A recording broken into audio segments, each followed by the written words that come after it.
Hey Planeswalkers, this is Eric again from Bane Alley Magic, bringing you another deck tech video. Today I'm talking about my updated and improved Archangel Avacyn Helix combo deck. But before I do, a quick reminder. If you enjoy my videos and you hit that like button or that subscribe button, that would be excellent. So, Archangel Avacyn is 3 and 2 white to cast. She's a 4/4 legendary angel with flash, flying, and vigilance. And when Archangel Avacyn enters the battlefield, creatures you control gain indestructible until the end of the turn. When a non-angel creature you control dies, you transform Archangel Avacyn at the beginning of the next end step. And she flips into Avacyn the Purifier, which is red, which means we're playing Boros colors, red and white. So Avacyn the Purifier is a 6/5 flying angel. When this creature transforms into Avacyn the Purifier, it deals 3 damage to each other creature and each opponent. In the lore, Avacyn goes crazy and turns on humanity because Nahiri casts a spell on her. In a similar fashion, I built this deck because I went crazy after playing so many competitive decks and having them cast their broken-ass spells on me. So I built this deck to be competitive. That's right, this deck, this Boros deck, is my competitive combo deck. If you think Boros is the weakest color combination, think again, because I've seen this deck win on turn 5, and with the God Hand, it could potentially win on turn 3. And that is why my nickname for this deck is all by herself. Avacyn is really powerful. She has good stats, she's evasive, she's vigilant, she saves our board at instant speed, and when we need it, she can pull off a minor board wipe. For this deck, however, what matters most of all is her ability to make our creatures indestructible. So like I said, this is a combo deck, so let's get right into the combo here, starting with Guilty Conscience, which is an enchantment, an aura, for 1 white. It says, whenever enchanted creature deals damage, Guilty Conscience deals that much damage to the enchanted creature. So, it's kind of fitting, actually, that Archangel Avacyn works with Guilty Conscience, because, you know, she had a very guilty conscience right before Sorin exiled her for eternity. So where's the combo here? Well, the combo comes in with creatures such as Mog Maniac. You might recognize him from the Bane Alley Magic logo. So Mog Maniac is 1 and a red for a 1/1 goblin that says whenever Mog Maniac is dealt damage, it deals an equal amount of damage to target opponent. So the combo here is pretty simple. You enchant Mog Maniac with Guilty Conscience, and then you either attack with him or you deal him damage. And then you flash in Avacyn to make him indestructible. And that creates an infinite loop and you just win the game. So how that works is, let's say, you know, you've cast Mog Maniac, then on the next turn you can attack with him. So on the next turn, you enchant him with Guilty Conscience, and he attacks, and then you flash in Archangel Avacyn to make him indestructible. So it doesn't matter if they block Mog Maniac or not. Either way, he's going to be dealing damage to something, or he's going to be receiving damage from something, even if they have first strike. And if he's either dealt damage or receives damage, the combo goes off. So they basically have to kill him, or the combo goes off. And he's indestructible, so it's pretty hard to kill him. So anyway, the combo is, he deals damage, and then Guilty Conscience deals that much damage to him. Whenever he's dealt damage, he deals that much damage to target opponent, and then he's dealing damage, so Guilty Conscience again deals that much damage to him. He's dealt damage, so again he deals that much damage to target opponent, and so on. There's an infinite loop, and it ends when all the opponents are dead. So this combo works with 6 different creatures in the deck. You could potentially have 7 with the card Stuffy Doll, but I don't have Stuffy Doll in the deck anymore because Stuffy Doll only kills 1 opponent, and that's not what we want. We want all the opponents to die. So thankfully, we at least have 6 creatures with which this will work. So we also have Frilled Death Spitter, which is 2 and a red for a 3/2 dinosaur with Enrage. Whenever it's dealt damage, it deals 2 damage to target opponent. So same thing again. Guilty Conscience deals that much damage to it, it deals that much damage to an opponent, it deals that much damage to it, and so on. It's just an infinite loop. As long as this creature is indestructible, it works and just wins you the game. Phenomenal cosmic power.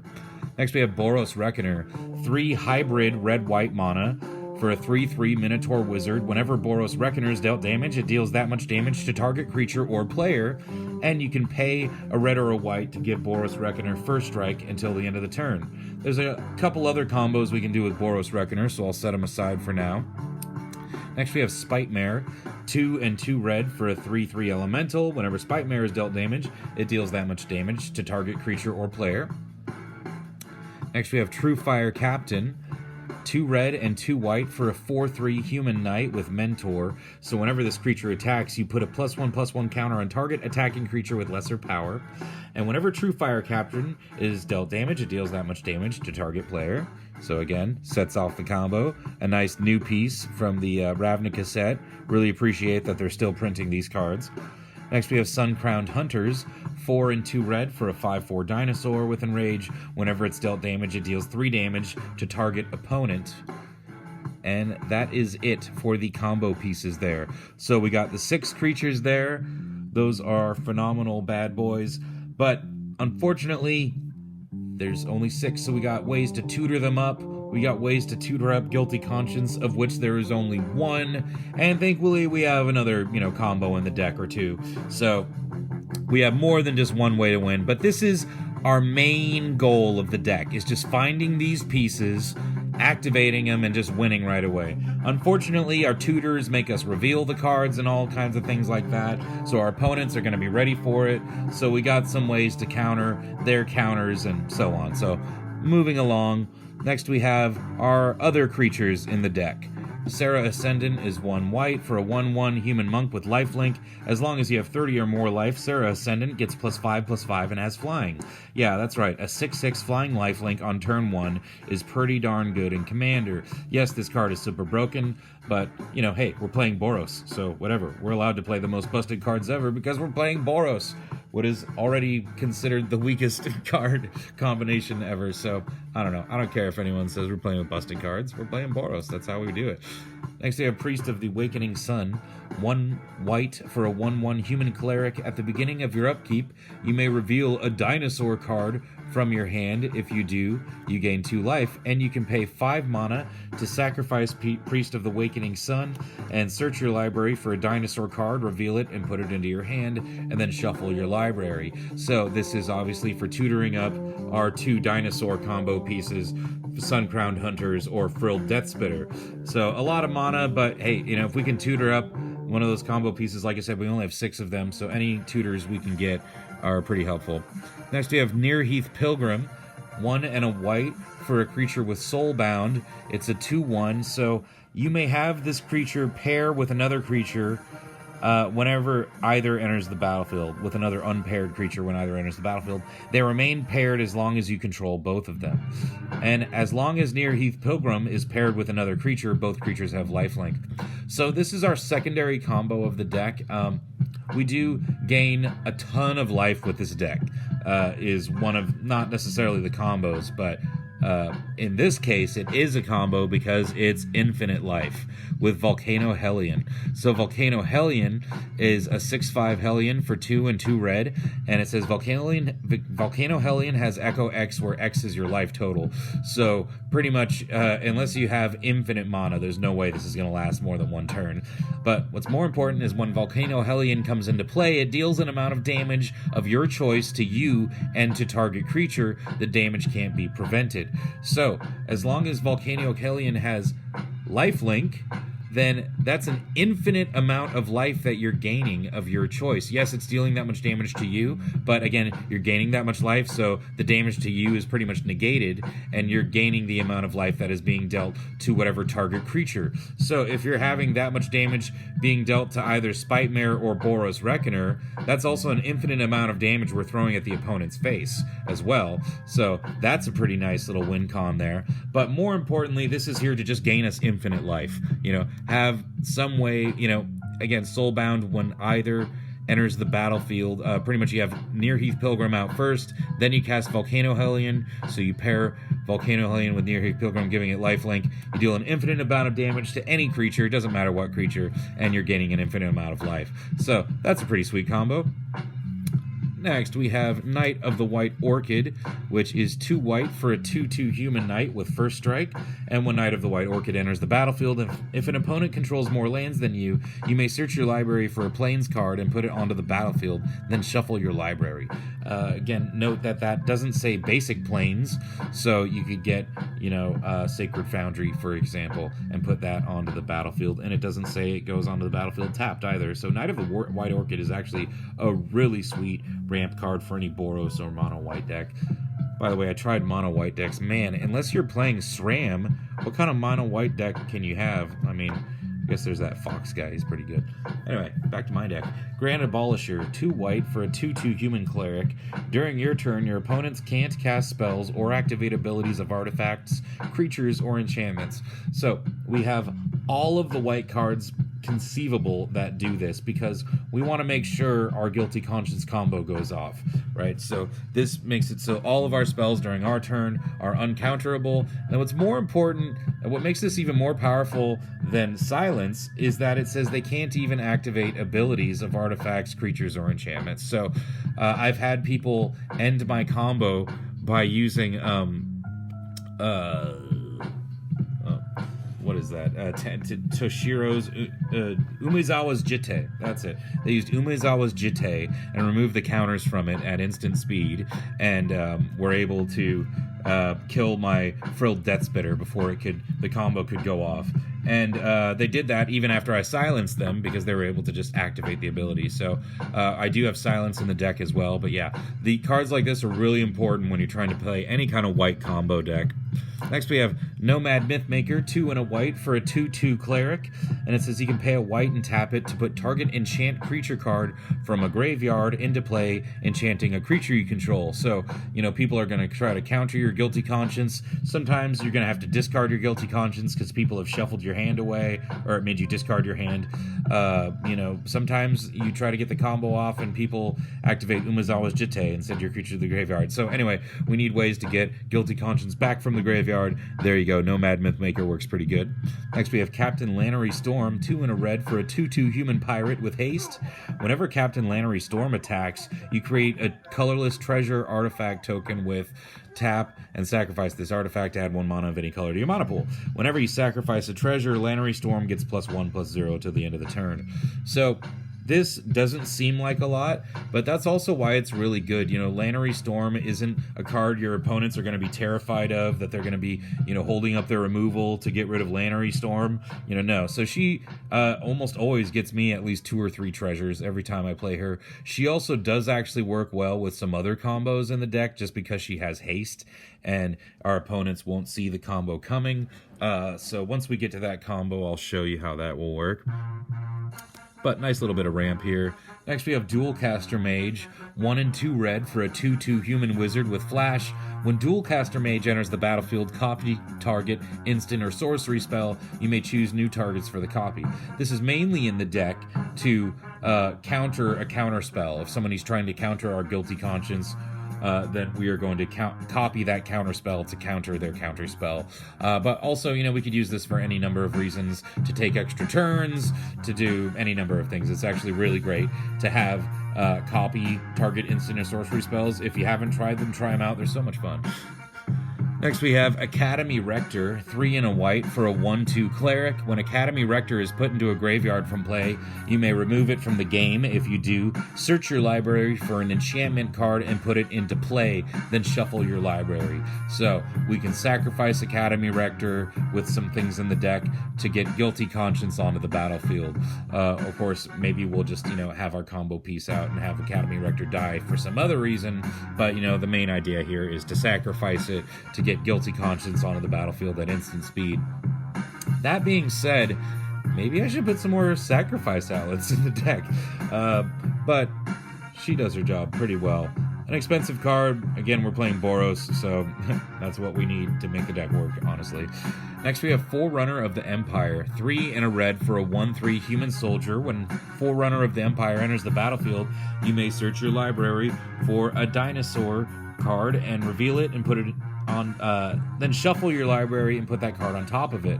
Whenever a dinosaur enters the battlefield under your control, you may have Forerunner of the Legion, a Forerunner of the Empire, deal 1 damage to each creature. So what's really cool about Forerunner of the Empire is not only does it tutor up one of our dinosaurs, but his second ability actually activates the combo by having it enter the battlefield. But it only activates the combo when you do it at instant speed. So we do have a couple things to make Guilty Conscience castable at instant speed, but certainly also you can cast this and have it dealt 1 damage, whatever, then equip it with Guilty Conscience, or enchant it with Guilty Conscience, then cast another dinosaur to make the combo go off. But again, we do have ways to equip Guilty Conscience at instant speed, so we'll put that aside as well. Just another way we can make the combo go off. If we can cast Guilty Conscience at instant speed, then what we do is we cast this, right? This trigger goes on the stack, and then in response to that trigger, we cast Guilty Conscience on Frilled Death Spitter at instant speed. So Frilled Death Spitter will be equipped with Guilty Conscience when that trigger goes off, and then the combo goes off. And there you go. That's that combo, as long as you can cast Guilty Conscience at speed. Next we have Anger, 3 and a red for a 2/2 with haste. As long as Anger is in your graveyard and you control a mountain, creatures you control have haste. And this is in Incarnation. So this is probably just one of the best ways to give your creatures haste in general, because it hangs out in your graveyard, which is harder for your opponents to deal with than something for, say, like Fervor, which is an enchantment that gives your creatures haste, but that'll be on the battlefield. So anyway, Anger is just here to give our creatures haste so we can activate the combo right away, because what we don't want is to cast this and then have to wait, through all of our opponent's turns before we can actually do the combo, because we need to attack to do it. Next we have Heartless Hidetsugu, 3 and 2 red for a 4/3 Ogre Shaman, and you can tap it to have it deal to each player damage equal to half that player's life, rounded down. So Heartless Hidetsugu deals tons of damage. Doesn't work with the combo, but it does really work well with lifelink. And we have, like I said, several ways to give our creatures lifelink. If we can give Heartless Hidetsugu lifelink, we are going to be gaining so much life. It would be just awesome. Next we have Atali Primal Storm, 4 and 2 red for a 6/6 Elder Dinosaur. Whenever Atali Primal Storm attacks, exile the top card of each player's library. Then you may cast any number of non-land cards exiled this way without paying their mana costs. So just a great card advantage spell. Allows us to cast the top card of our library and everyone else's. That's just huge. And a great way to, deter some of the threat, you want to put some creatures out to absorb some of your opponent's destroy spells so that you can eventually cast your combo piece. So if your opponents blow up Atali, you don't care. We're playing a combo deck. If our life total gets down to 10, we really don't care. We're a combo deck. Remember that for that reason, don't waste casting Avacyn early on just to save a couple of insignificant creatures. Save Avacyn for when you're going to activate the combo. Next we have Ryusei, the Falling Star, 5 and a red for a 5/5 Dragon Spirit with flying. When Ryusei dies, it deals 5 damage to each creature without flying. Nice little board wipe, and also a way that we can activate the combo if we can sacrifice Ryusei. Next we have Sun Titan, 4 and 2 white for a 6/6 giant with vigilance. Whenever it enters the battlefield or attacks, you may return target permanent card with converted mana cost 3 or less from your graveyard to the battlefield. That's target permanent, so that could be a land. More importantly here, we are, probably going to be getting Guilty Conscience out of the graveyard, or maybe one of our smaller combo pieces like Frilled Death Spitter out of the graveyard. So really helpful in this deck for getting our combo pieces out of the graveyard. Next we have Balefire Dragon, 5 and 2 red for a 6/6 dragon with flying. Whenever Balefire Dragon deals combat damage to a player, it deals that much damage to each creature that player controls. So it's a board wipe on a stick. Really just great creature for the deck. We don't have a ton of creatures in the deck, but we do have some great utility creatures like this. So on to the non-creature spells, starting with our Tutors, first of which is Gamble. 1 red for a sorcery. Search your library for a card and put that card into your hand. Discard a card at random and then shuffle your library. What's the worst that can happen? Well, the worst that can happen is you discard the card that you just searched for. So, if you have a large hand, you know, that's not that big of a deal, the odds are in your favor. Like if you have a hand of 7 cards, then there's only a 1 in 7 chance that you're going to discard the card that you searched for. Obviously, the less cards you have, the bigger the risk is.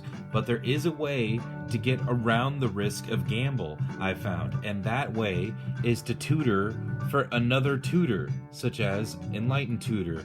If we were trying to search up Guilty Conscience, instead of searching for Guilty Conscience, we search for Enlightened Tutor, which is 1 white for an instant. Search your library for an artifact or enchantment card, reveal that card, shuffle your library, and put that card on top of it. That way, if we end up discarding Enlightened Tutor, we at least didn't discard the actual card we were searching for, because that would be problematic to have that in our graveyard instead of still in our library. So I find tutoring for another tutor is a great way to go about it. Another way, for example, let's say you wanted to get your combo piece like Frilled Deathspitter. Instead of doing that, you tutor for Forerunner of the Empire, which will also help you activate the combo and will also tutor for Frilled Deathspitter, right? And so that way, if we discard this, we're not actually discarding the more important piece, and we're still able to get the more important piece. So that's how you use Gamble and try to get around the downside. So we have Enlightened Tutor. Next, we have Swift Justice, which is an instant for 1 white. Until the end of the turn, target creature gets +1/+0 and gains first strike and lifelink. So this is in the deck to help with the Volcano Hellion combo, so we can give Volcano Hellion lifelink and gain an infinite amount of life. It also helps with cards such as Boros Reckoner, right? If we can give Boros Reckoner lifelink and make it indestructible and deal it damage, then we can have it keep dealing the damage back to itself over and over again. It'll never die because it's indestructible, and we'll just gain an infinite amount of life. That's another nice little combo you can do with either Boros Reckoner or with Spite Mare. And also Swift Justice helps with our next combo piece, which will be coming up soon. First, though, we have Nahiri's Machinations, which is 1 and a white for an enchantment. At the beginning of combat on your turn, target creature you control gains indestructible till the end of the turn. And for 1 and a red, Nahiri's Machinations deals 1 damage to target blocking creature. Second ability is pretty sweet, but more importantly, we want that first ability because our combo goes off with one of our creatures being indestructible, and this just gives us a free indestructible creature every single turn for just 2 mana. That is so amazing and so important for this deck, because, you know, not all the time do we have the mana to cast Avacyn, especially if we've already cast her once in the game. So Nahiri's Machinations, really helpful. Also, if we already have Guilty Conscience in our hand, you know, we can tutor up Nahiri's Machinations with Academy Rector or with the Enlightened Tutor. So really great card, 100% necessary for the deck, I think. Really helpful. And so here's the combo piece I've been talking about for so long, Arc Bond. So Arc Bond is 2 and a red, it's an instant, it says choose target creature. Whenever that creature is dealt damage this turn, it deals that much damage to each other creature and each player. So this basically turns any creature into a Boros Reckoner, you know, into one of our crews. So let's say, for example, Captain Lannery Storm. If we can equip enchant Lannery Storm with Guilty Conscience, and then cast Arc Bond, and then make her indestructible. All right, I know it's a lot of things, but, you know, we do have the indestructible at any time at our disposal because it's our commander. Then we can just win the game right there, as long as we have more life than everybody, because it is also going to be dealing damage to us. But if we can also make her lifelink, right, then we're just gaining that much life, so we do instantly win the game. So again, what happens is we have to deal the creature damage somehow. We do have a couple ways of dealing creatures damage in the deck, by the way. But yeah, you have Lannery Storm attack and with Guilty Conscience equipped. And remember, Arc Bond is instant speed, so you wait till they block her. And then you cast Arc Bond in response, and, you know, maybe Swift Justice in response, because that's also instant speed. And then whenever she's dealt damage, she deals that much damage to each other creature and each player. Whenever she deals damage, Guilty Conscience deals that much damage to her. She's dealt that much damage, she deals that much damage to each other creature and each player. And we're gaining all that life, so we don't die, and the loop ends when all of our opponents are dead. So Arc Bond is a way we can turn any of our creatures into Boros Reckoners. Another little neat trick you can do with Arc Bond is if you have like both Boros Reckoner and kind of any of our other combo pieces, let's say Frilled Death Spitter, for example, Boros Reckoner and Frilled Death Spitter, and then you cast Arc Bond, and then you copy Arc Bond with something like Dual Caster Mage, right? So you copy Arc Bond, so both Frilled Death Spitter and Boros Reckoner have Arc Bond put on them. Then you make them indestructible with Avacyn, and then you deal one of them damage. And then what's going to happen is they're going to be pinging each other back and forth over and over again with Arc Bond, right? And that's just going to never end because they're both indestructible. And every time they're dealt damage, they're dealing everything else damage, and they're also able to target something else and deal it damage. So actually, I mean, this doesn't even need to be one of your combo piece creatures. It could be just, Lannery Storm and Academy Rector, for example, right? You copy Arc Bond onto each of them, and you make them both indestructible, so they're both already Boros Reckoners, and then you just deal one of them damage, and then they ping each other infinitely, and the whole time are pinging your opponents and yourself infinitely. So again, adding lifelink in there is really important if you can. Alright, continuing. That was our combo pieces.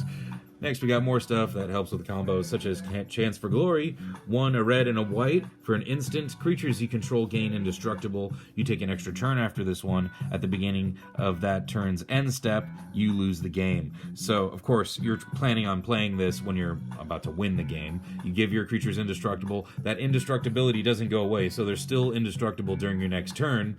So, you cast Spite Mare. You cast Chance for Glory, giving it an indestructible. You cast it, Guilty Conscience on it, and then on your next turn it's able to attack, and then you just attack and win the game. Pretty sweet. Next we have True Conviction. Is an enchantment for 3 and 3 white. Creatures you control have double strike and lifelink. Silence, 1 white. For an instant, your opponents can't cast spells this turn. So this is extremely important in the deck when we're trying to combo off. Our opponents are going to be trying to counter our spells, trying to destroy our creatures before they can deal the damage, trying to exile our creatures. So you want to start every combo turn with something like this, with something like Silence. Again, we already showed you the creature earlier that silences your opponents. We also have Abeyance, 1 and a white. For an instant, until the end of the turn, target player cannot play instants, interrupts, sorceries, or abilities requiring an activation cost, and you get to draw a card. So this and Silence also, they totally shut down other decks from comboing off on the turn they're trying to combo off. With something like Paradox Engine, right? This will turn off that deck, absolutely. Whatever they just did will resolve, but then once Abeyance resolves, they're not able to do anything else for the rest of the turn. But more importantly for our deck, it protects our deck from whatever player we think is going to be disrupting our turn. Same thing with Orm's Chant. Target player can't play spells this turn, and if you kick Orm's Chant for an additional white, the creatures cannot attack this turn. So Orm's Chant is an instant for 1 white, and this is just, it's a silence with a fog added onto it. So one of the best silence effects in the game, but again, it's only target player, so you have to choose the player wisely. If 2 players are teamed up against you, you might have a harder time, but often, you know the player who's about to counter what you're doing. So these cards are fabulous, absolutely. Next, we have our counterspell, Red Elemental Blast. For an instant, and 1 red, choose 1. Counter target blue spell, or destroy target blue permanent. Yeah, that second one is also really helpful against any deck with splashing blue whatsoever. You can kill their commander for just 1 red at instant speed. Pretty great, but more importantly, countering that blue spell, which is trying to counter our combo, is what we want to stop. Ricochet Trap is 3 and a red. For an instant, if an opponent casts a blue spell this turn, you may pay 1 red rather than pay Ricochet Trap's mana cost. And it says change the target of target spell with a single target. So if someone's trying to exile our combo creature, we can change that target to one of their creatures. If someone's trying to counter one of our spells, we can change the target of the counter spell to Ricochet Trap. And so, because Ricochet Trap is going on the stack second, Ricochet Trap's going to resolve first, which means their counterspell isn't going to counter anything, and it's just going to fizzle. And so Ricochet Trap and spells like this are great ways to counter spells, as well as just changing the targets of annoying spells. Next we have Reverberate, 2 red for an instant. Copy target instant or sorcery spell. You may choose new targets for the copy. So again, you might be copying someone's extra turn spell. You might be copying their draw card spell, their ramp spell, their life gain spell. Maybe you'll be copying Arc Bond. There's tons of choices. These spells are really fun. I suggest trying them out. Next we have Boros Charm, 1 and a red for an instant. Boros Charm deals 4 damage to target player, or permanents you control are indestructible this turn, or target creature gains double strike until the end of the turn. So I'll tell you, I've used all 3 of these options many times. Just in different situations it comes up. Maybe double strike is going to cause one of your opponents to kill the other. Give target creature double strike. Sure, that's great. Or just dealing 4 damage to someone is just the final little bit of damage you need to finish them off. For our deck, it's definitely in here to help us combo off, giving all of our creatures indestructible. Next we have Sigarda's Aid, 1 white for an enchantment. You may cast aura and enchantment spells as though they had flash. So this is what I was talking about earlier. If we can cast Guilty Conscience at flash speed, then we can combo off with Forerunner of the Empire by, having the dinosaur enter the battlefield, and then in response to the Forerunner of the Empire trigger, casting Guilty Conscience at flash speed. So Sigarda's Aid lets us cast it at flash, and whenever an equipment enters the battlefield under our control, we may attach it to target creature we control, which, we do have a couple equipment in the deck, so that's great. Next we have Sun Forger, 3 mana for an artifact equipment. The equipped creature gets +4/+0. It's equipped for 3, and you can pay a red and a white to unattach Sun Forger, which is a rare thing. Normally you can't just unattach equipment ever. You have to have something to reattach them to. So with Sun Forger, you can pay a red and a white to unattach it, and you get to search your library for a red or white instant card with converted mana cost 4 or less, and cast that card without paying its mana cost. Well, there are so many choices in our deck. For example, some things we've already gone over, such as Orym's Chant, and Abeyance, and Silence, and things like Swift Justice to give our creature lifelink, extremely important. Or maybe Arc Bond, that's an instant. Or how about Chance for Glory, that's also an instant. There are tons of choices for Sunforger in this deck to deal with pretty much any situation. So definitely not a bad card to tutor for. Recommend it for any Boros deck. Next we have Vidalcan Orrery, 4 mana for an artifact. You may cast non-land cards as though they had flash, so really important in our combo deck here. Again, helps with Guilty Conscience, comboing off with Forerunner of the Empire. But more importantly, just being able to cast anything at flash speed, give it a shot. You'll see you'll be dominating the game in no time. Next we have Faithless Looting, 1 red for a sorcery. Draw 2 cards, then discard 2 cards, and you can flash it back by paying 2 and a red.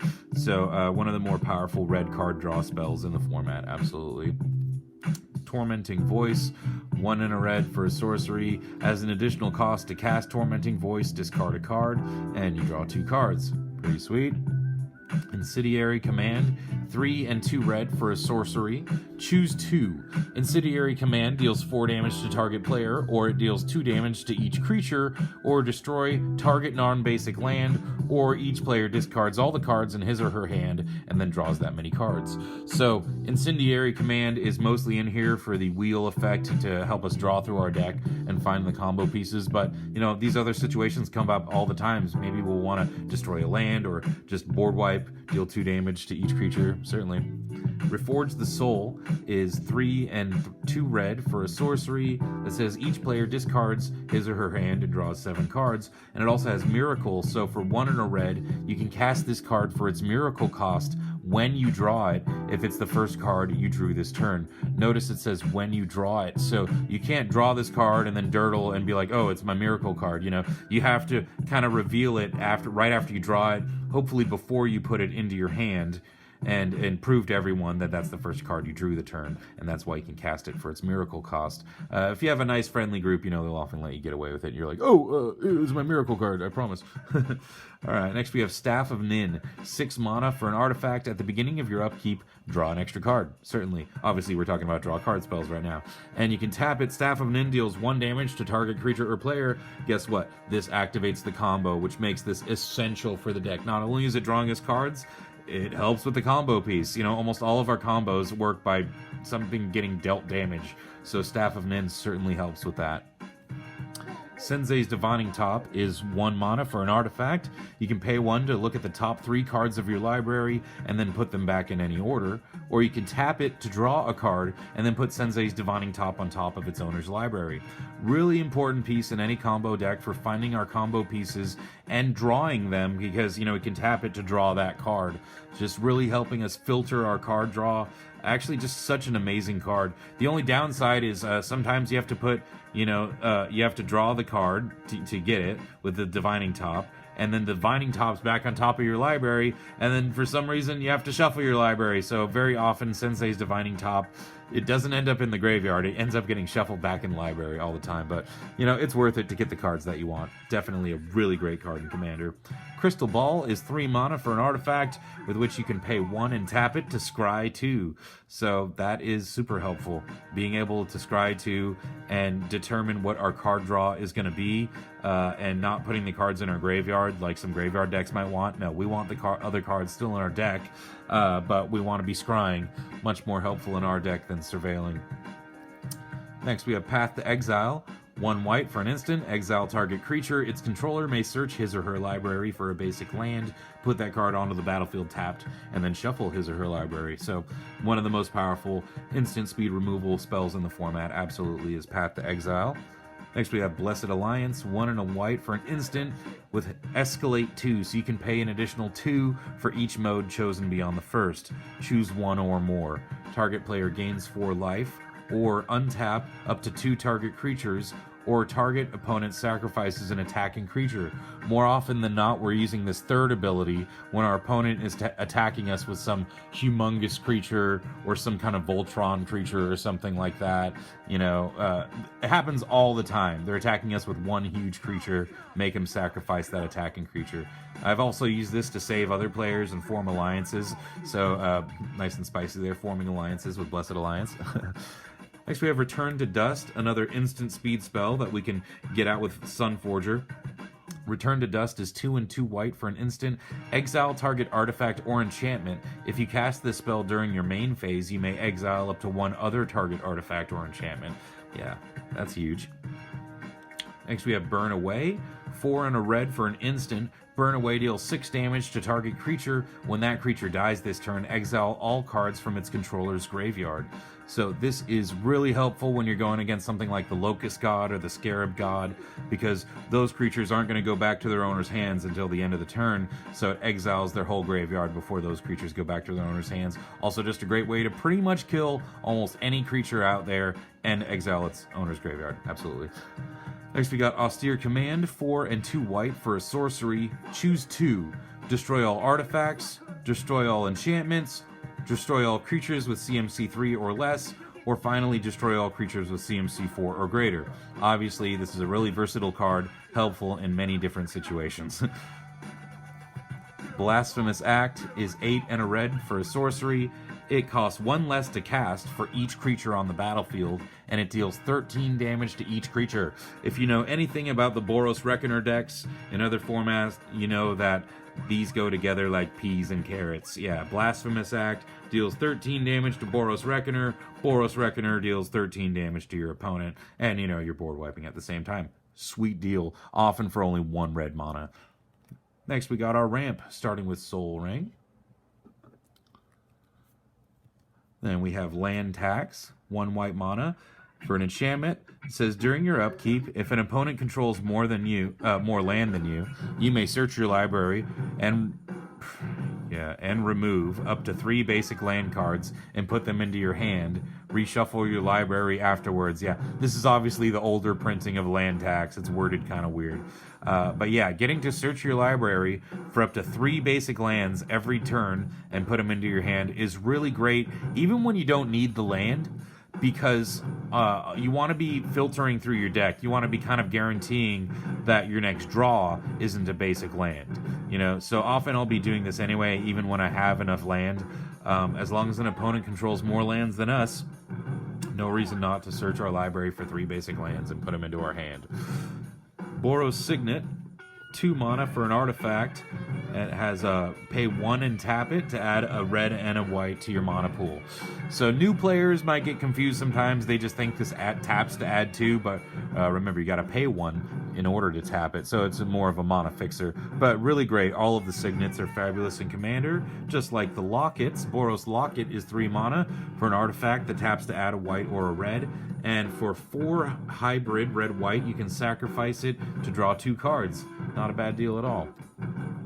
Cultivator's Caravan, 3 red, sorry, not red, 3 mana for a vehicle. That's a 5/5. It has crew for 3, so you can tap any number of creatures you control with total power 3 or more, and this vehicle becomes an artifact creature until the end of the turn. And Cultivator's Caravan taps to add 1 mana of any color to our mana pool. Next we have Spectral Searchlight, 3 mana for an artifact. Tap it, choose any player. That player adds 1 mana of any color they choose. So really great in forming alliances also.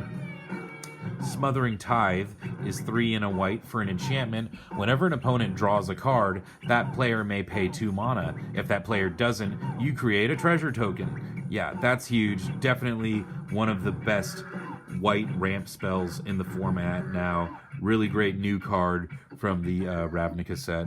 Love it. The Immortal Sun is 6 mana for a legendary artifact. It says players can't activate Planeswalker loyalty abilities. At the beginning of your draw step, you draw an extra card. Spells you cast cost 1 less to cast, and creatures you control get +1/+1. Yeah, this card is huge. It's amazing. It's expensive. I hope they reprint it. But we don't have any Planeswalkers in the deck, so shutting down all Planeswalkers is really great for our deck. And of course, you know, being able to draw cards and ramp is huge. Just a fabulous card in general. Really essential for this deck, being that we're Boros. And on to the lands. So we got 37 lands. Not that much, but we do have about 10 ramp spells, and we have 4 lands in the deck that tap for 2 mana. And no, I'm not talking about any of those really expensive crypt cards or whatever, so we'll get there in a second. Let's start with Rugged Prairie. It's a land that taps to add a colorless mana to your mana pool, or you can pay a red or a white and tap it to add either red-red, red-white, or white-white to your mana pool. So basically, this is a great mana fixing land, kind of helping you with the casting cost of anything you want. Next we have Sacred Foundry, which is a mountain plains, so it taps to add red or white, and as it enters the battlefield, you may pay 2 life. If you don't, it enters tapped. That's our shock land. We have Clifftop Retreat, which enters the battlefield tapped unless you control a mountain or a plains, and it taps to add a red or white to your mana pool. We have Command Tower, which taps to add 1 color of any color in your commander's color identity. Commander Tower! Inspiring Vantage is a land that enters tapped unless you control 2 or fewer other lands, so really helpful early game. Taps to add red or white.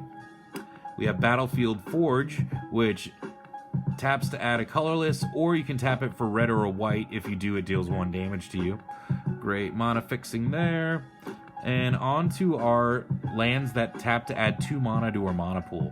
So Boros Garrison enters tapped. When it enters the battlefield, return a land you control to its owner's hand, and it taps to add both red and white to your mana pool. So important thing to remember with these bounce land cards is that the land you return to your hand should be a land that's going to re-enter the battlefield untapped. And also, you want to make sure it's a land that's already been tapped for mana, so you can get the maximum value out of it. These cards are actually really great in our long game format, is how I like to call it. We play a long game format where our game goes a long time. Any lands we can get that tap to add 2 mana to our mana pool are fabulous.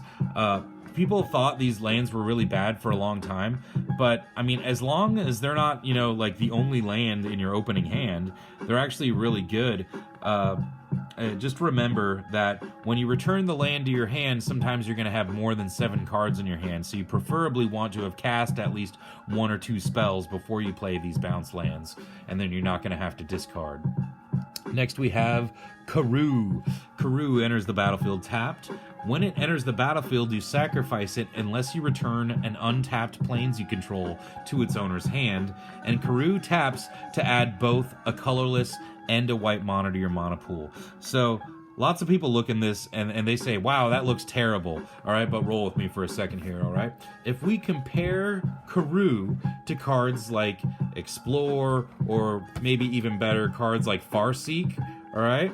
These ramp spells often cost 2 mana to search your library for a land and put it onto the battlefield. Well, that's pretty much exactly what lands like Karoo are doing. If you think about it, this is returning an untapped planes you control to your hand, all right? So you've used 1 land there, and it's entering the battlefield tapped. So you've used 2 lands to net yourself 1 additional mana on the battlefield, because this taps for both a colorless and a white.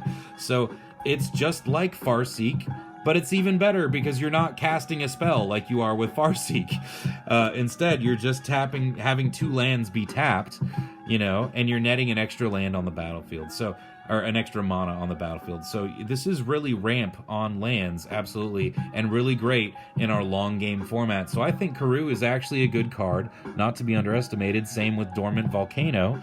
Enters tapped. When it enters the battlefield, you sacrifice it unless you return an untapped mountain you control to its owner's hand, and it taps to add both a colorless and a red to its owner's mana pool, so to your mana pool. So I think these cards are great. You're basically using 2 lands to net yourself 1 additional mana to ramp 1, and that's exactly what cards like Farseek do, but you're not using a card like Farseek, so I think they're even better. Moving along, Temple of the False God is a land that taps to add 2 colorless mana to your mana pool. Activate this ability only if you control 5 or more lands. Well, in Commander, if you don't control 5 or more lands, you're pretty much probably losing the game anyway.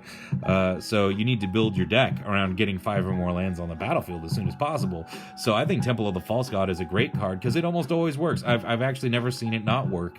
Every time I have it, I'm always stoked. I always end up turning it online if it's not online immediately. If it never goes on, well, I'm losing that game anyway. Absolutely. If you don't have 5 or more lands by like turn 7, turn 8, you're pretty much probably going to lose, unless everyone else is just as mana screwed than you, then whatever. Next, we got Temple of Triumph, which enters tapped. Taps to add a red or a white, and when it enters the battlefield, you scry 1. Yeah, pretty helpful. Ghost Quarter taps to add a colorless, and you can tap it and sacrifice it to destroy target land. Its controller may search his or her library for a basic land card, put it onto the battlefield, and then shuffle his or her library. So a nice little land removal here. Gaia Reach Sanitarium is a land that is legendary. It taps to add colorless, and we can pay 2 and tap it. Each player draws a card and then discards a card. So this is just essential in our Boros deck to have, you know, some draw on lands. We can just get some extra card draw out of these. And also, it's really funny to watch your opponents because there's always somebody who's always angry about having to discard a card, even if they drew a card in the process. They're always like, no, I don't want to discard anything. So it's always fun to watch them squirm.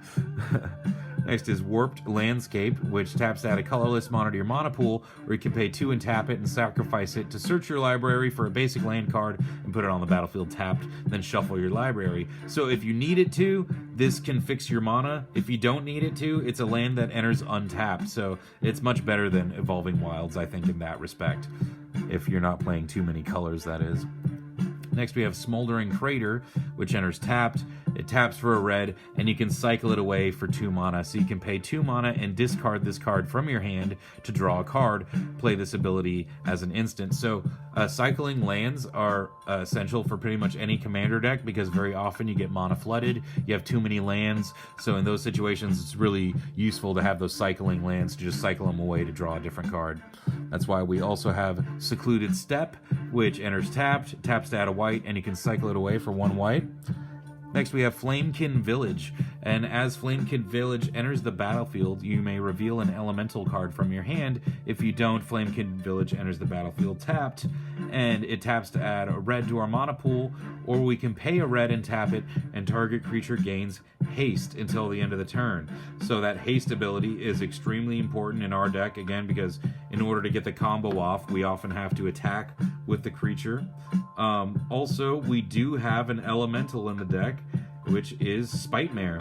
Yeah, that's right. Spite Mare is an elemental creature, so we can reveal Spite Mare from our hand to have Flamekin Village enter untapped. This is pretty sweet. Then we have Reliquary Tower, which is a land that taps for a colorless, and it says we have no maximum hand size, which is really useful against cards like Jin Gataxias, which will make us discard our hand unless we have Reliquary Tower. High Market is a land that taps to add 1 mana to our mana pool, or we can tap it to sacrifice a creature and we gain 1 life. So sacrificing creatures is actually kind of important in our deck, so I should put some more sack outlets in here perhaps. Maybe I will.